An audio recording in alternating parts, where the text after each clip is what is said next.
ओम शांति। आज की तारीख है 4/10/15 और आज हम सुनेंगे प्राण प्यारे अव्यक्त मूर्तधारी अव्यक्त बाप दादा की ज्ञान मुरली। तो रिवाइज कोर्स की तारीख है 1/2/80 और आज की इस ज्ञान मुरली का शीर्षक है सूक्ष्म वतन की कारोबार। कि आज बाप दादा विशेष भाववान बच्चों से मिलने आए हैं। हाँ, बच्चे तो बहुत हैं, कई बुद्धिवान हैं तो कई भाववान हैं। तो आज भाववान बच्चों से मिलने आए हैं। जितने भाववान हैं उतने भाग्यवान भी हैं। जितनी उनकी प्रभु में भावना है, बाबा कहते हैं कि उतने उनके भाग्य भी हैं। भाग्यवान बच्चों से भाग्य विधाता बाप मिलने आए हैं। बाप दादा के पास सर्व बच्चों की भावना, स्नेह और सेवा का चार्ट रहता है।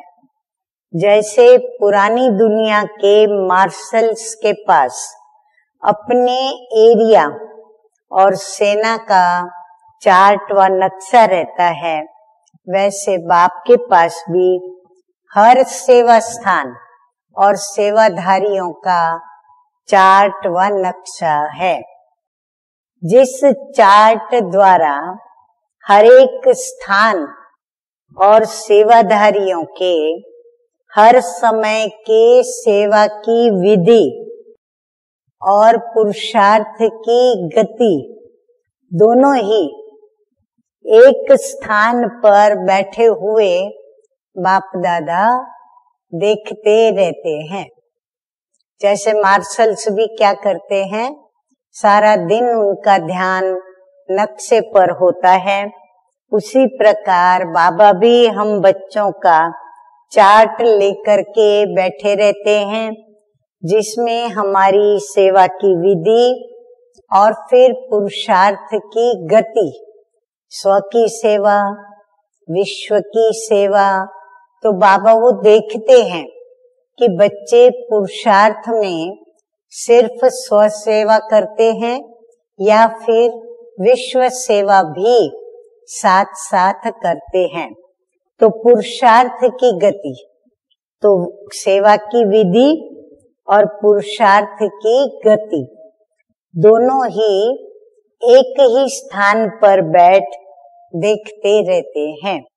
इसीलिए हर कोई ये ध्यान रखे कि बाबा का निरंतर हमारे ऊपर ध्यान है कि हम क्या सेवा करते हैं, कितनी सेवा करते हैं और कितना सेवा के साथ साथ हम स्व की सेवा भी करते हैं और विश्व की सेवा भी करते हैं।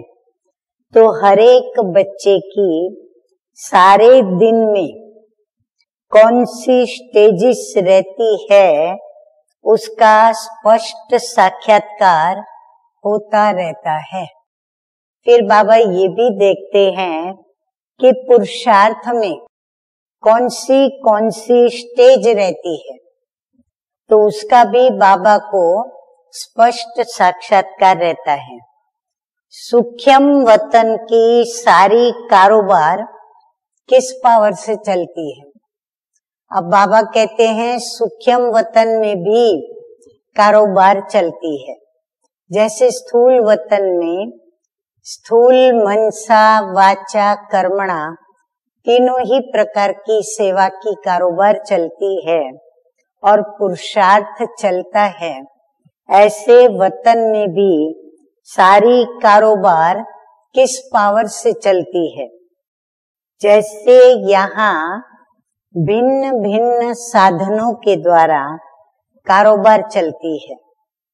हाँ, स्थूल वतन में भिन्न भिन्न कई ऐसे स्थूल साधन हैं या विज्ञान के साधन हैं जिनके आधार पर कारोबार चलती है, और सतयुग में विशेष एटॉमिक एनर्जी द्वारा चलेगी। अच्छा, अभी हम सुनेंगे मीठे मीठे प्यारे प्यारे बाप दादा का वरदान। तो वरदान है आज का, सर्व के प्रति शुभ भाव और श्रेष्ठ भावना धारण करने वाले हंस बुद्धि और होली हंस भव। हंस बुद्धि अर्थात सदा हर आत्मा के प्रति श्रेष्ठ और शुभ सोचने वाले, पहले हर आत्मा के भाव को परखने वाले और फिर उसको धारण करने वाले, सामने वाली व्यक्ति की भावना और भाव क्या है उसको समझकर धारण कर और फिर उसके साथ शुभ भावना का आदान प्रदान करना। कभी भी बुद्धि में किसी भी आत्मा के प्रति अशुद्ध व साधारण भाव धारण न हो। बाबा कहते हर एक के प्रति अच्छी और श्रेष्ठ शुभ भावना हो। सदा शुभ भाव और शुभ भावना रखने वाले ही होली हंस हैं। वे किसी भी आत्मा के अकल्याण की बातें सुनते देखते भी अकल्याण को कल्याण की वृत्ति से बदल देंगे। इतनी उनमें परिवर्तन करने की शक्ति होगी। उनकी दृष्टि हर आत्मा के प्रति श्रेष्ठ और शुद्ध स्नेह की होगी, यानी प्योर रूहानी स्नेह की होगी। अभी सुनेंगे स्लोगन। स्लोगन है आज का, प्रेम से भरपूर, प्रेम से भरपूर ऐसी गंगा बनो जो आपसे प्यार का सागर बाप दिखाई दे। ओम शांति।